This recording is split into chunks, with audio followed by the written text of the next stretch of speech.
আমন্ত্রণ দুপুরের বাংলাদেশে শুরুতেই জানিয়ে দেব শিরোনামগুলো।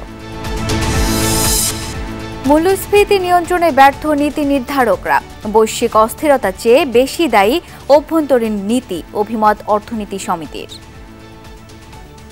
হায়ার মিডল ইনকাম থেকে শুরু করে তারা ডিস সেভিংস, প্রেজেন্ট সেভিংস কমাইছে, প্রিভিয়াস সেভিংস এনে তারা ইনক্যাশ করে তারা এই সিচুয়েশনের সাথে তারা কপ করতেছে। গণ অভ্যুত্থান কর্মসূচি থেকে লিফলেট বিতরণে নেমে এসেছে বিএনপি, মন্তব্য ওবায়দুল কাদেরের। বললেন, দলটির সামনে কোনো ইস্যু নেই। তারা আছে বোঝানোর জন্য শেষ পর্যন্ত গণ অভ্যুত্থান থেকে লিফলেট বিতরণ আসতে। সাতক্ষীরায় ধান বোঝাই ট্রাক উল্টে 2 শ্রমিক নিহত। ধান কেটে গেছিল, ধান কেটে আসার সময় ধানের ট্রাক উল্টে দিয়ে এইভাবে অ্যাক্সিডেন্ট ঘটে। ধানের ট্রাক নিয়ে আসছি ওই আগে দিয়ে গাড়ি পাল্টি গেছে।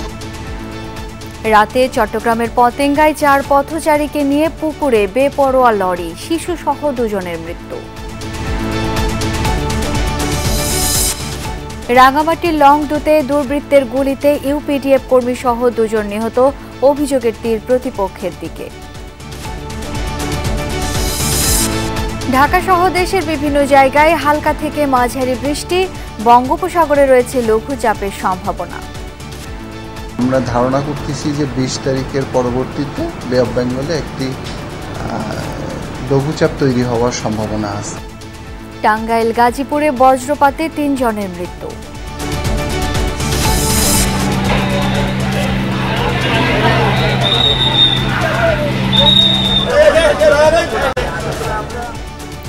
রাজধানীর কারওয়ান বাজারে হোটেলের জেনারেটর কক্ষে অগ্নিকাণ্ড, ধোলাই খালে বেসরকারি ব্যাংকের আগুন নিয়ন্ত্রণে কোনো প্রাণহানি নেই।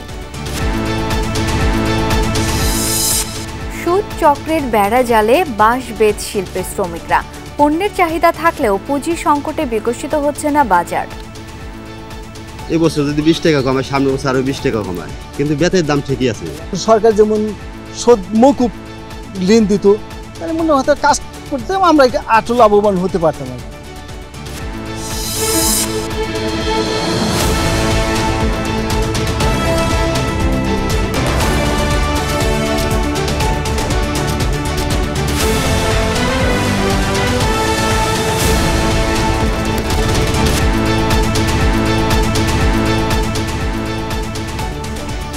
দেখছিলেন শিরোনামগুলো। এছাড়াও দেশ বিদেশের আরো খবর নিয়ে দুপুরের বাংলাদেশে আপনাদের সাথে আছি আমি শাওন দত্ত।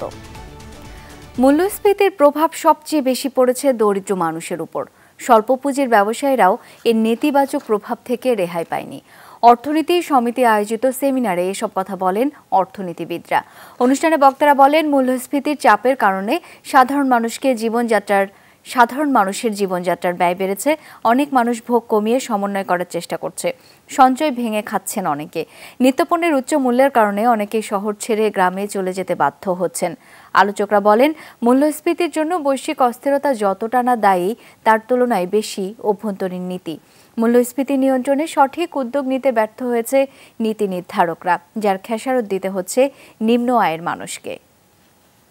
দরিদ্র শ্রেণীর লোকজন যারা they have curtail their consumption, এবং মিডিল ইনকাম গ্রুপ পর্যন্ত তারা তাদের কনজাম্পশন কার্টেল করে দিছে। হায়ার মিডল ইনকাম থেকে শুরু করে তারা ডিস সেভিংস, প্রেজেন্ট সেভিংস কমাইছে, প্রিভিয়াস সেভিংস এনে তারা ইনক্যাশ করে তারা এই সিচুয়েশনের সাথে তারা কপ করতেছে। বিএনপির সামনে ইস্যু না থাকায় দলটি গণ অভ্যুত্থান থেকে লিফলেট বিতরণে নেমে এসেছে বলে মন্তব্য করেছেন আওয়ামী লীগ সাধারণ সম্পাদক ওবায়দুল কাদের। দুপুরে ধানমন্ডিতে আওয়ামী লীগ সভাপতির রাজনৈতিক কার্যালয়ে এক সংবাদ সম্মেলনে এমন মন্তব্য করেন তিনি। বলেন, বিএনপি দমন পীড়নের কথা বললেও সরকার তাদের কোনো বাধা দিচ্ছে না। গণতন্ত্রের দিক দিয়ে বাংলাদেশ অন্য অনেক দেশের তুলনায় এগিয়ে রয়েছে বলেও জানান ওবায়দুল কাদের। এ সময় সাংবাদিকদের এক প্রশ্নের জবাবে ওবায়দুল কাদের বলেন, পৃথিবীর কোনো দেশের রাষ্ট্রায়ত্ত ব্যাংকে সাংবাদিকরা অবাধে ঢুকতে পারে না। ব্যাংকের প্রয়োজনীয় তথ্য ওয়েবসাইট থেকে নেয়ার আহ্বান জানান ওবায়দুল কাদের। বাকশাল ইস্যুতে আওয়ামী লীগ সাধারণ সম্পাদক বলেন, বাকশালে কোনো একদল ছিল না, এটা ছিল জাতীয় দল। জিয়াউর রহমানও আবেদন করে বাকশালের সদস্য হয়েছিল বলে জানান তিনি। তাদের সঙ্গে কোনো ইস্যু নেই। এখন তারা আছে এটা বোঝানোর জন্য শেষ পর্যন্ত গণ অভ্যুত্থান থেকে লিফলেট বিতরণ আসতেও 1.5 বছর। সাতক্ষীরার তালায় ধান বোঝাই ট্রাক উল্টে 2 শ্রমিক নিহত হয়েছে। আহত হয়েছেন 2 জন।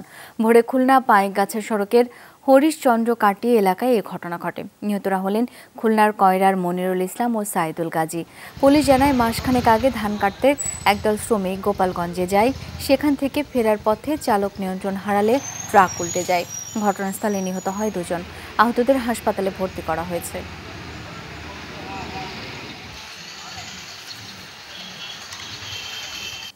ধান কেটে গিয়েছিল, ধান কেটে আসার সময় ধানের ট্রাক উল্টে যেয়ে এইভাবে অ্যাক্সিডেন্টটা ঘটে। ধানের ট্রাক নিয়ে আসি ওই সাইডে দিয়ে গাড়ি পাল্টি গেছে। লুজ বালির ভিতর ট্রাকের সামনে বাম সাইডে সামনের চাকা যাওয়ার সময় বাম দিয়ে যাওয়ার সময় ঢোকা গেছে, লুজ বালির ভিতর পড়ে উল্টে গেছে। 2 জন মারা গেছে। একজনের নাম আছে মনিরুল, একজনের নাম সাইদুল গাজী, বাড়ি আছে কয়রা। চট্টগ্রামের সমুদ্র সৈকতে ঘুরতে গিয়ে নিয়ন্ত্রণহীন লরির নিচে চাপা পড়ে লাশ হয়ে বাড়ি ফিরলেন মামা ভাগিনা। এই ঘটনায় আহত হয়েছেন আরও 4 জন। শুক্রবার রাতে বন্দরনগরীর বিমানবন্দর সড়কে এই ঘটনা ঘটে। এই দুর্ঘটনার পর লরিসহ চালককে আটক করেছে পুলিশ। নিখোঁজের 4 ঘন্টা পর রাত 12:30টার দিকে 4 বছর বয়সী সাকিবের নিথর দেহ পানির নিচ থেকে তুলে আনেন স্থানীয়রা। রাত 8:30টায় লরির ধাক্কায় পানিতে তলিয়ে যায় শিশুটি। ছুটির দিন হওয়ায় শুক্রবার বিকেলে সাকিবকে নিয়ে তার মা ও মামা বেড়াতে গিয়েছিল পতেঙ্গার নেভালে। ঘোরাঘুরি শেষে বিমানবন্দর সড়কের ফুটপাত দিয়ে হেঁটে বাড়ি ফিরছিল তারা। এই সময় নিয়ন্ত্রণ হারিয়ে একটি লরি তাদের ধাক্কা দিলে সাকিব সহ 5 জন পাশের পুকুরে পড়ে যায়। পরে তাদের উদ্ধার করে হাসপাতালে পাঠায় স্থানীয়রা। সেখানে চিকিৎসাধীন অবস্থায় মারা যায় সাকিবের মামা আসাদুজ্জামান সানি। পানিতে নেমে আপনার যারা জীবিত অবস্থায় ছিল ওদেরকে উদ্ধার করেন। ওরা 7 জন রিক্সা দিয়ে আসতেছিল, এখন গাড়ি হঠাৎ করে ওদেরকে নিয়ে একবারে খালে পড়ে গেছে। নিহত সাকিবের বাবা আলমগীর এবং মা রিঙ্কি পেশায় পোশাক কারখানা শ্রমিক। তাদের বাড়ি বাগেরহাটে। সানি চট্টগ্রাম বেড়াতে এসেছিলেন। এখানে ঘুরতে এসে এখান থেকে অ্যাক্সিডেন্ট পাওয়া যাচ্ছিল না, অনেক খোঁজাখুঁজি পরে পাওয়া গেছে আর কি। লরিটি এর আগে একটি রিকশাকে চাপা দেয়। এই ঘটনায় লরি চালককে আটক করেছে পুলিশ। রোড ব্লকার এবং এটা সবই ঠিক আছে, কিন্তু এই গাড়িটা দেখাচ্ছে যে অতিরিক্ত গতিতে এসে আমাদের একদম যে আমাদের রোড যে ব্যারিয়ার অতিক্রম করে উঠে গেছে। দ্রুত পালানোর চেষ্টা করছিল। এখানে টার্নিংটা আপনারা দেখছেন, টার্নিং এ ঘোরানোর পরে সে কোনোভাবে ব্রেক ফেল করে পুকুরে চলে গিয়েছে।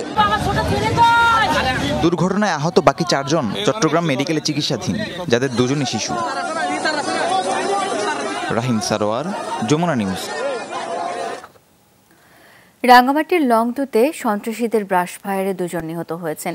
নিহতরা হলেন বিদ্যাধন চাকমা ওরফে তিলক এবং ধন্যমণি চাকমা। এর মধ্যে বিদ্যাধন ইউপিডিএফ সদস্য হিসেবে পরিচিত। প্রত্যক্ষদর্শীরা জানান, সকালে মনপুদি এলাকায় একটি ঘরে অবস্থান করছিলেন কয়েকজন। এ সময় সন্ত্রাসীরা ঘরটি ঘেরাও করে চালায় গুলি বর্ষণ। এতে ঘটনাস্থলে মারা যান 2 জন। হামলার ঘটনায় জেএসএসকে দায়ী করেছে ইউপিডিএফ। মরদেহ উদ্ধারে ঘটনাস্থলে রওনা দিয়েছে পুলিশ। রাজধানীর কারওয়ান বাজারে লা ভিঞ্চি হোটেলের একাংশে হয় অগ্নিকাণ্ড। ফায়ার সার্ভিসের 6 ইউনিটের চেষ্টায় আগুন নির্বাপন করা গেছে।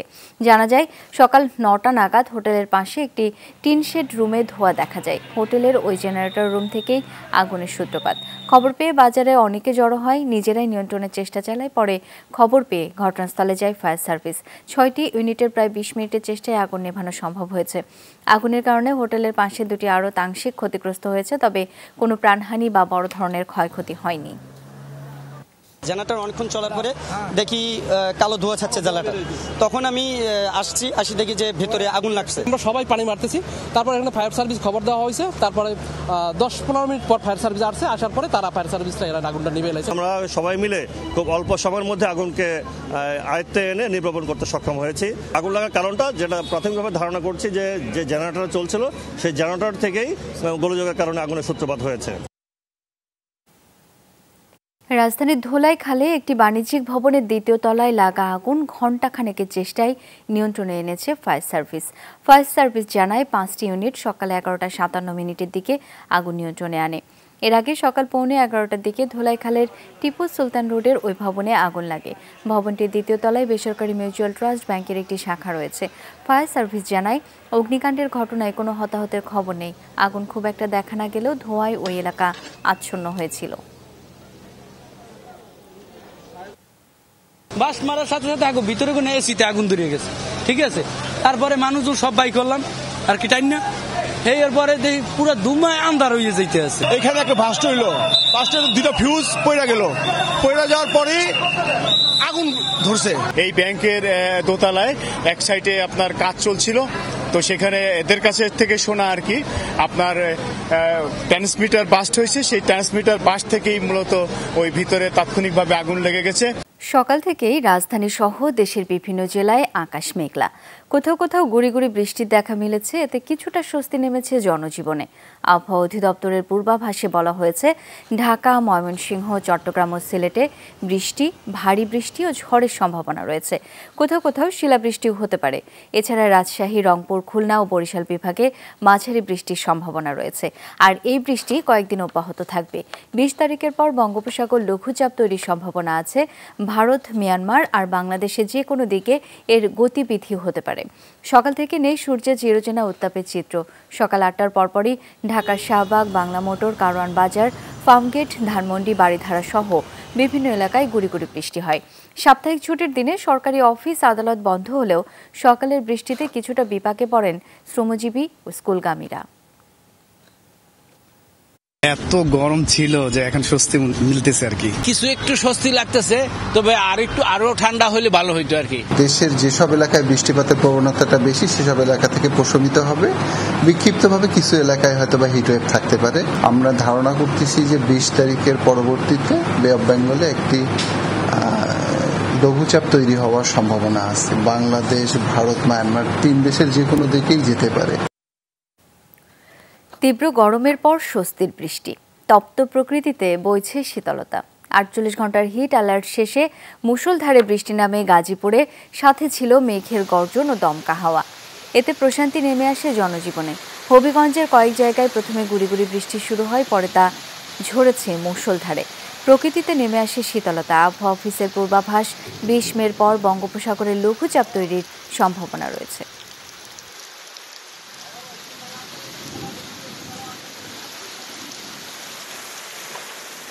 প্রচন্ড তাপদাহ গেছে। এই বৃষ্টির কারণে যারা ছোট বাচ্চা আছে, বৃদ্ধ আছে, তাদের জন্য খুবই উপকার হয়েছে। প্রচুর গরম ছিল, আজকে ভোর থেকে বৃষ্টি হচ্ছে, আমরা আসলে খুব শান্তি পাচ্ছি। এই বৃষ্টিটা হওয়া খুবই দরকার ছিল। 3 জেলায় বজ্রপাতে নারী, শিশু সহ 6 জন নিহত হয়েছে। এর মধ্যে 3 জনই নরসিংদীতে। সকালে টাঙ্গাইলের কালীহাতির নোয়াবাড়ি এলাকায় মাঠে ধান কাটছিলেন আব্দুল হোসেন ও আমির হোসেন। শুরু হয় বজ্রপাত। এতে আহত হন 2 জন। পরে স্থানীয়রা তাদের উপজেলা স্বাস্থ্য কমপ্লেক্সে নিলে মৃত ঘোষণা করেন চিকিৎসক। নিহত 2 জনের বাড়ি দিনাজপুরের 14পুর গ্রামে। ধান কাটার মৌসুমে তারা মজুরি দিতে গিয়েছিলেন টাঙ্গাইলে। এছাড়া গাজীপুরের শ্রীপুরে বজ্রপাতে মারা গেছে 1 জন।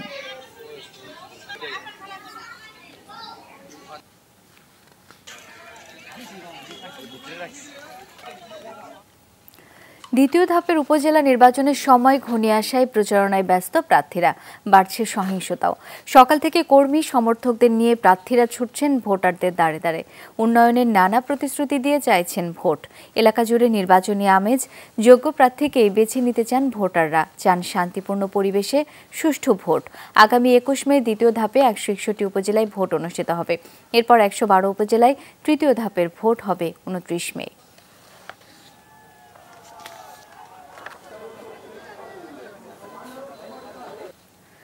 দর্শক, কক্সবাজার থেকে প্রচারণার খবর জেনে নেব, যোগ দিচ্ছেন সহকর্মী এহসান আল কুতুবি। এছাড়া নেত্রকোনার খবরও জেনে নেব।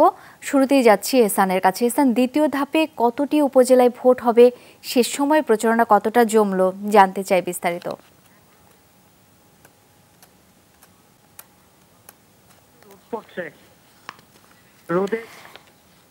দর্শক, আমরা কক্সবাজারের খবর জেনে নেব, তবে তার আগে একটু নেত্রকোনায় যেতে চাই, সেখানে প্রচারণার খবর জানাবেন কামাল হোসাইন। কামাল, 3 উপজেলায় তো ভোট হবে, ভোটের আগে সার্বিক পরিবেশ কেমন দেখছেন জানাবেন।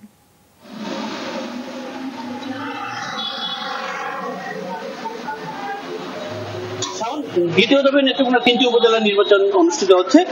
আপনি যে সার্বিক পরিস্থিতির কথা বললেন, এর মধ্যে পূর্বজেলা উপজেলায় গত রাতেও বেশ গন্ডগোল হয়েছে, বেশ কয়েকটি ঘটনা ঘটেছে। 2টি স্থানে 2জন প্রার্থী নির্বাচনের প্রতিদ্বন্দ্বিতা করছেন। চেয়ারম্যান প্রার্থী এটিএম ফয়জুল সিরাজ জুয়েল, তার বাসার সামনে ককটেল বিস্ফোরণ ঘটানো হয়েছে। এছাড়া কয়েকটি দোকানপাটে ককটেল বিস্ফোরণ ঘটিয়ে কিন্তু হামলার ঘটনা ঘটেছে। এছাড়া নির্বাচনী কার্যালয়ে ভাঙচুরের সংবাদ আমরা পেয়েছি।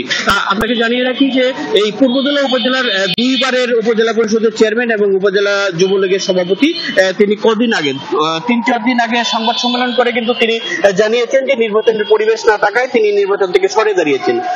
এরকম অস্থিতিশীল পরিস্থিতির মধ্যে তিনি নিজের প্রার্থিতা থেকে সরে দাঁড়িয়েছেন, এটা আমাদেরকে ঘোষণা দিয়ে বলেছেন। এছাড়া যে সার্বিক পরিস্থিতি এখন পর্যন্ত বিশৃঙ্খলা, প্রতিদিনই প্রার্থীরা অভিযোগ করছেন যে তাদের কর্মী সমর্থকদেরকে হামলা এবং হুমকি দেওয়া হচ্ছে প্রতিনিয়ত। এবং গত রাতের যে ঘটনা, সেই ঘটনায় কিন্তু পৃথক 2টি অভিযোগ করা হয়েছে থানায়। অভিযোগের প্রেক্ষিতে দেশীয় অস্ত্র সহ 3 জনকে আটক করা হয়েছে এবং বিপুল পরিমাণ অস্ত্র উদ্ধার করা হয়েছে। সাধারণ ভোটারদের সাথে আমরা কথা বলেছি, তারা যে বিষয়টি জানিয়েছেন যে নির্বাচন যত ঘনিয়ে আসছে সেখানে কিন্তু আতঙ্ক বিরাজ করছে, আতঙ্ক দিন দিন বাড়ছে। কামাল, অনেক ধন্যবাদ আপনাকে। এদিকে দ্বিতীয় ধাপের উপজেলা নির্বাচনের শেষ সময়ে কোথাও কোথাও পাল্টাপাল্টি অভিযোগে ছড়াচ্ছে উত্তাপ। ক্ষমতাসীন দলের একাধিক প্রার্থী থাকায় বিভিন্ন উপজেলায় বিভক্ত হয়ে পড়েছেন তৃণমূলের নেতাকর্মীরা। ভোটারদের প্রত্যাশা সুষ্ঠু নির্বাচন।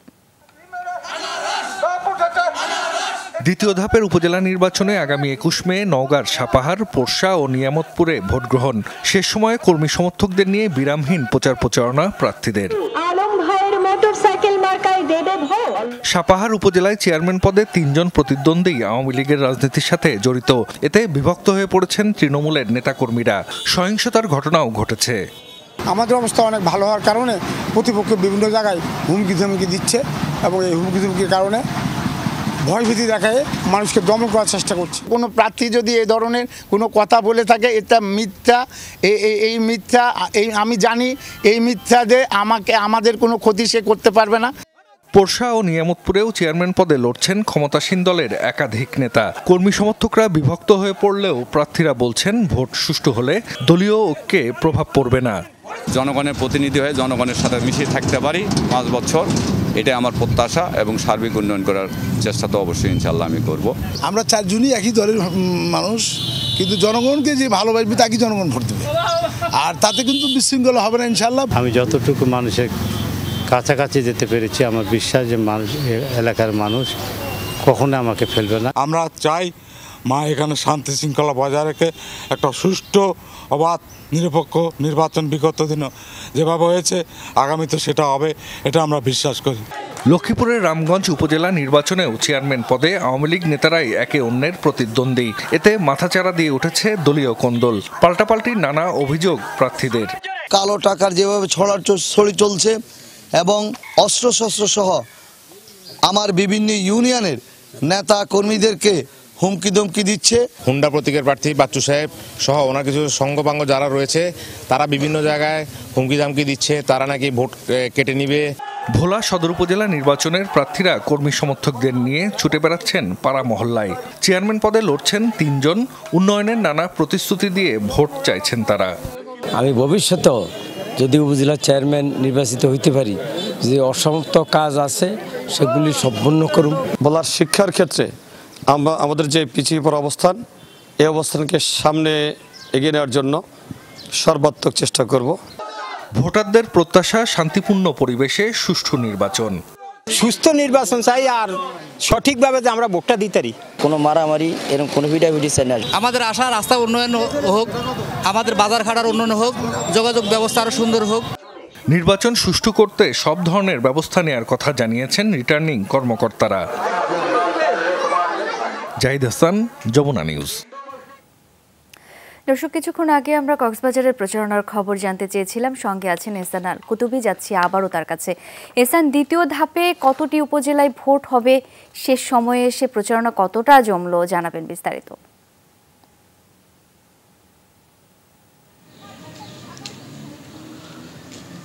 শাওন, প্রচণ্ড রোদ পড়ছে, আবার এই রোদের গরম এবং পাশাপাশি ভোটের গরম দুটোই এক হয়েছে।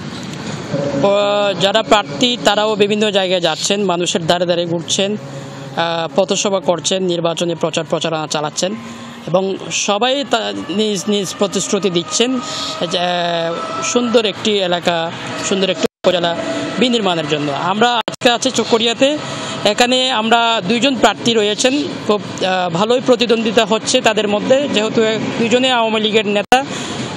দুজনের কারণে আওয়ামী লীগের নেতাকর্মীরা যেভাবে বিভক্ত, সাধারণ মানুষও দুজনের পক্ষেই মোটামুটি বেশ প্রচারণা চালাচ্ছেন বিভিন্ন জায়গায় এবং ভোট দেওয়ার জন্য সাধারণ যারা কোনো দলের পক্ষে নয় তাদের দাবি হচ্ছে যে ব্যক্তি অর্থাৎ যে উপজেলা চেয়ারম্যান এলাকার উন্নয়নের জন্য কাজ করবে, সন্ত্রাসমুক্ত দুর্নীতিমুক্ত একটি উপজেলা গঠন করার জন্য সর্বোচ্চ প্রচেষ্টা চালাবে এবং কাজ করবে, তাকেই তারা নির্বাচিত করবেন। এবং কক্সবাজারের যে 3টি উপজেলায় দ্বিতীয় ধাপে নির্বাচন হচ্ছে, সেই 3টি উপজেলার মধ্যে চকরিয়া হচ্ছে সবচেয়ে বড়, অর্থাৎ 18টি ইউনিয়ন নিয়ে এবং একটি পৌরসভা নিয়ে এই উপজেলাটি, এবং অন্যান্য যে উপজেলা পেকুয়াতে রয়েছে 7টি ইউনিয়ন এবং ঈদগাতে রয়েছে 5টি ইউনিয়ন।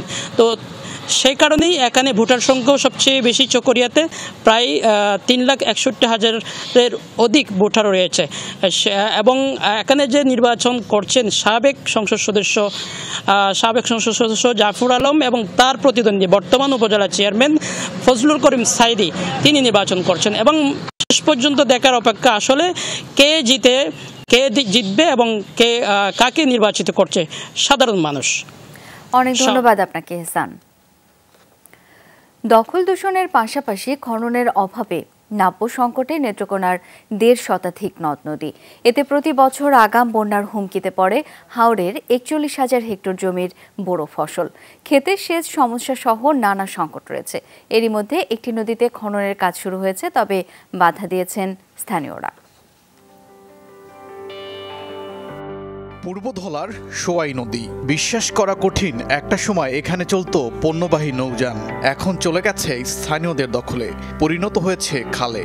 হাজার মনি নৌকা আসতো, আমরা আমাদের পিতামাতা মুরব্বীদের কাছ থেকে জেনেছি এবং দেখেছি। ভূমিদস্যুরা তারা বিভিন্ন জায়গায় বিল্ডিং ঘরবাড়ি করে যে অবস্থা করছে, কাজ এখন বাধাগ্রস্তর প্রতি। কিছু বলতে গেলেই এই হাইকোর্ট দেখাচ্ছে, ওইখানে ধরছে।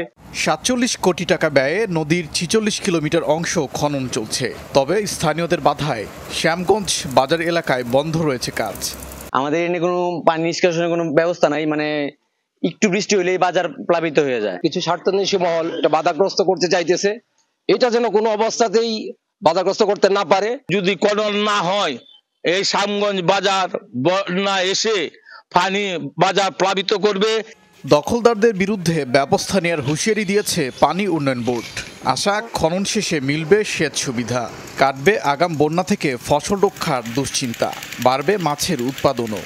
সরকারি একটা কাজ বাস্তবায়ন করছে, আমাদের জায়গার প্রয়োজন রয়েছে। আমরা ইতোমধ্যে যারা অবৈধভাবে খাল এবং নদীকে দখল করে রেখেছিল তাদেরকে আমরা নোটিশ প্রদান করেছি। জেলা প্রশাসক জানালেন, কৃষিতে সেচ সুবিধা নিশ্চিতে আরও 25টি নদী খননের প্রস্তাব পাঠানো হয়েছে, অপেক্ষায় আছেন বরাদ্দের। খুব শীঘ্রই এটি যদি অ্যাপ্রুভাল হয়ে আসে, আমরা সেকেন্ড ফেজে এই কাজটা শুরু করতে পারবো এবং সেখানে এই জেলারই 25টি ছোট খাল বিল নদী এগুলোর প্রস্তাব দেওয়া আছে। নেত্রকোনার 10 উপজেলায় ছোট বড় মিলিয়ে 1.5 শতাধিক নদ নদী রয়েছে। দখল দূষণের পাশাপাশি নাব্য সংকটে বেশিরভাগই এখন মৃতপ্রায়। ওবায়দুর রহমান, যমুনা নিউজ। বড় হচ্ছে বাঁশ বেত শিল্প। প্রত্যন্ত এলাকায় তৈরি হচ্ছে বাহারি, শৌখিন এবং গৃহস্থালী পণ্য। নিশ্চিত হচ্ছে কর্মসংস্থান। পণ্য রপ্তানি করে অর্জন হচ্ছে বৈদেশিক মুদ্রা, কিন্তু এসব পণ্য উৎপাদনের সঙ্গে সম্পৃক্ত উদ্যোক্তারা ভালো নেই। বাজার ব্যবস্থা গড়ে না ওঠায় মিলছে না ন্যায্য মজুরি, অন্যদিকে পুঁজি না থাকায় ব্যাহত হচ্ছে উৎপাদন। বলা হচ্ছে ঐতিহ্যবাহী এই শিল্প বাঁচিয়ে রাখতে দরকার সরকারের সুদৃষ্টি। পণ্যের বৈচিত্র্য এবং বাজার সম্প্রসারণে কাজ করছে এসএমই ফাউন্ডেশন। মাহফুজ মিঠুর ছবিতে মানিকগঞ্জ থেকে ফিরে রিমন রহমানের রিপোর্ট। চম্পারানীর বয়স এখন ৩০, বিয়ে হয়েছে ১৮ বছর। দীর্ঘ এই সময়ে স্বামীর সঙ্গে সংসারের হাল ধরেছেন অদম্য এই নারী। বাঁশ দিয়ে তৈরি হচ্ছে গৃহস্থালী পণ্য। ঝাড় থেকে বাঁশ সংগ্রহ করার পর কয়েক ধাপে হয় প্রক্রিয়াকরণ। দিনরাত কঠোর পরিশ্রমের মাধ্যমে এসব পণ্য উৎপাদন হলেও ঘুরছে না চম্পারানীদের ভাগ্যের চাকা, মিলছে না ন্যায্য মূল্য। ভাগ্যের পরিবর্তন এখন তিনি হয়ে ওঠে নাই, তার কারণে এখন মনে করেন যে ছেলে পেলে কাজকর্মের মধ্যে লাইন হয় নাই। মানিকগঞ্জের ঘিওর উপজেলা বাঁশ বেত শিল্পের জন্য প্রসিদ্ধ। এখানকার ২৫০ শতাধিক মানুষ বংশ পরম্পরায় তৈরি করছে হরেক রকম পণ্য। ২০ বছরের বেশি সময় ধরে বেত দিয়ে এমন পণ্য বানান শঙ্কর সরকার। বাড়ির খোলা উঠানে বসে তৈরি হচ্ছে গৃহস্থালী এবং শৌখিন পণ্য, কিন্তু সঠিক দাম না পাওয়া নিয়ে আছে আক্ষেপ। অভিযোগ, সবকিছুরই দাম বাড়ে, কিন্তু এসব পণ্যের ক্ষেত্রেই ব্যতিক্রম। পাওয়া যায় না শ্রমের সঠিক দাম। যদি কষ্ট করি তাতে আমরা এই মূল্য আমরা পাই না। সব জিনিসের দাম বাড়তে পারে, আমাকে মালের দাম করলে বাড়ে নাই, আরো কমছে দেখি। এলাকার প্রতিটি ঘরেই বেত দিয়ে তৈরি হয় basket, square tray, round tray, fruit cup, ডিম বাস্কেট, ফুলঝুরি, চালুনি, কুলা, ডালি। কারিগর থাকলেও এই এলাকায় কাঁচামাল পাওয়া যায় না। দেশের বিভিন্ন স্থান থেকে সংগ্রহ করতে হয় বেত সহ অন্যান্য উপকরণ। যুগ যুগ ধরে চলে আসা এই উৎপাদন ব্যবস্থায় শক্ত কোনো ভিত্তি তৈরি হয়নি। আগে ধরে নিলে মালটা ছিল 200 টাকা, এখন অফিস কয় বিদেশে বাইরের দাম কমাইতেছে। এই বছর যদি 20 টাকা কমায়, সামনের বছর আরো 20 টাকা কমায়, কিন্তু বেতের দাম ঠিকই আছে। ফোনে 100 করে প্রতি বছর বাড়তি আছে, কমতি আর নাই। সুদের টাকা দিতে কিন্তু আমার কাছে চালানাই থাকে না। সরকার যেমন সুদ মকুব ঋণ দিত, তাহলে মনে হয়তো কাজ করতাম, আমরা আটু লাভবান হতে পারতাম আর কি। কাঁচামাল তৈরির জন্য দরকার পর্যাপ্ত পুঁজি, কিন্তু এক্ষেত্রে এগিয়ে আসে না কোনো ব্যাংক। বিভিন্ন উৎস থেকে অর্থ সংগ্রহ করা হলেও দিতে হয় উচ্চ সুদ, আর এই সুদের চক্রে পড়ে শেষ হয় দিন, মাস, বছর। এই মনে করেন মালগুলো আসুক, মালগুলো একটু দাম আর একটু বেশি আসুক, তাহলে আমাদের ভালো হয়। আমি পড়াশোনা করছি, চাকরি নাই, আমি চাকরির পিছনে দৌড়াবো না। আমার দরকার আমার বিজনেস করে আমি পারলে 10 জনের চাকরি দিব। সেই চাকরিটার জন্য, সেই কাজটার জন্য আমি আমার দেশীয় পণ্য নিয়ে আমি করতে পারি। বেত দিয়ে তৈরি কিছু কিছু পণ্য বিদেশে রপ্তানি হচ্ছে, কিন্তু নিয়ন্ত্রণ করছে তৃতীয় পক্ষ। ফলাফল, লাভের মুখ দেখছে না এসব উদ্যোক্তা। পণ্যের বৈচিত্র্যকরণ এবং বাজারজাতকরণে এগিয়ে এসেছে এসএমই ফাউন্ডেশন। আমাদের প্রশিক্ষকদের মধ্য দিয়ে তাদেরকে আপনার নতুন নতুন বর্তমান চাহিদা সম্পূর্ণ পণ্য কীভাবে তৈরি করা যায় সেগুলি আমরা শিখিয়েছি, প্রশিক্ষণ আমরা দিয়েছি, এবং পাশাপাশি আরেকটা কাজ আমরা করেছি, সেটা হচ্ছে বাজারের সাথে তাদের একটা লিঙ্কেজ আমরা তৈরি করেছি। ঐতিহ্যবাহী এই শিল্প বিকাশে হস্তশিল্প বর্ষ ঘোষণা করেছে সরকার। দেশের বিস্তীর্ণ জনপদে বাঁশ এবং বেত দিয়ে তৈরি করা হচ্ছে হরেক রকম গৃহস্থালী এবং শৌখিন পণ্য সামগ্রী। মূলত পাঁচঝাড় থেকে তরতাজা বাঁশ কেটে এনে তা দিয়ে ঘরের গৃহিণীরা তৈরি করছেন হরেক রকম পণ্য। তবে এসব পণ্য তৈরি করার ক্ষেত্রে সবচেয়ে বড় সংকট হচ্ছে পণ্যের যথাযথ মূল্য না পাওয়া। পাশাপাশি এই পণ্য উৎপাদনের ক্ষেত্রে অর্থায়নও এখানকার উৎপাদকদের সবচেয়ে বড় সমস্যা। রিমন রহমান, যমুনা নিউজ, ঘিওর, মানিকগঞ্জ।